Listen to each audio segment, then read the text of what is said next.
நான் கேட்கிறேன், 1,33,000 கோடிக்கு பக்கத்து மாநிலத்துல ஆந்திராவில் தேசிய ஜனநாயக கூட்டணி ஆட்சி இருக்கிற இடத்துல ஒரு திட்டம் வந்திருக்குல்ல, நீங்க சொல்றீங்க ஃபாக்ஸ்கான் 15,000 கோடிக்கு மூலதனம் போடுதுன்னு. அந்த கம்பெனி சொல்றான் அப்படி எந்த அக்ரிமெண்ட்டும் நாங்க தமிழ்நாடோட போடணும். பொய் பித்தலாட்டம்.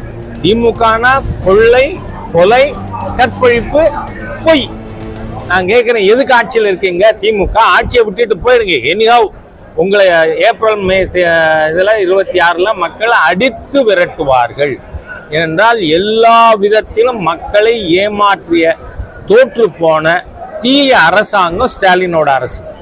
இன்னைக்கு விவசாயிகள் அத்தனை பேரும் அறுவடை பண்ணின நெல்லை வைக்க இடம் இல்லாமல் இருக்காங்க. சரி, நீங்க வாங்கின நெல்லோட நிலைமை என்ன? எல்லாம் முளைச்சு போயிருக்கு. உங்களுக்கு ப்ரொக்யூர்மெண்ட்டுக்கு பணம் கொடுக்கறது யாரு? Food Corporation of India. நீங்க அதை பாதுகாத்து வச்சு பில்லுக்கு அனுப்புறது தானே உங்க வேலை. பணம் நீங்க கொடுக்கல, இல்லை ஃபுட் கார்பரேஷன் ஆஃப் இந்தியா தானே கொடுக்குது, மத்திய சர்க்கார் தானே பணம் கொடுக்குது விவசாயிக்கு. அப்போ ஏன் நீங்க அதை செய்யலை? அதனால நான் சொல்றேன், கௌரவம் இருந்தால் ஸ்டாலின் ராஜினாமா பண்ணிடுவார்.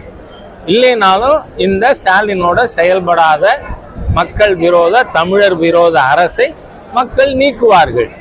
உங்களுக்கு வேற எதுவும் கேட்கறதுனா, என்ன காலதாமதம்? கையை பிடிச்சி தடுத்தாங்களா யாராவது?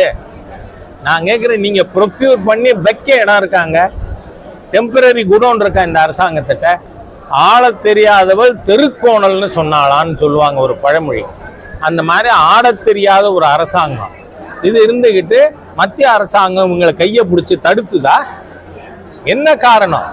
ஆகவே இந்த அரசாங்கம் ஸ்டாலின்லேருந்து நான் கேட்கிறேன், 1,33,000 கோடிக்கு பக்கத்து மாநிலத்தில் ஆந்திராவில் தேசிய ஜனநாயக கூட்டணி ஆட்சி இருக்கிற இடத்துல ஒரு திட்டம் வந்திருக்குல்ல, நீங்க சொல்றீங்க ஃபாக்ஸ்கான் 15,000 கோடிக்கு மூலதனம் போடுதுன்னு. அந்த கம்பெனி சொல்றான் அப்படி எந்த அக்ரிமெண்ட்டும் நாங்க தமிழ்நாடோட போடணும். பொய் பித்தலாட்டம்.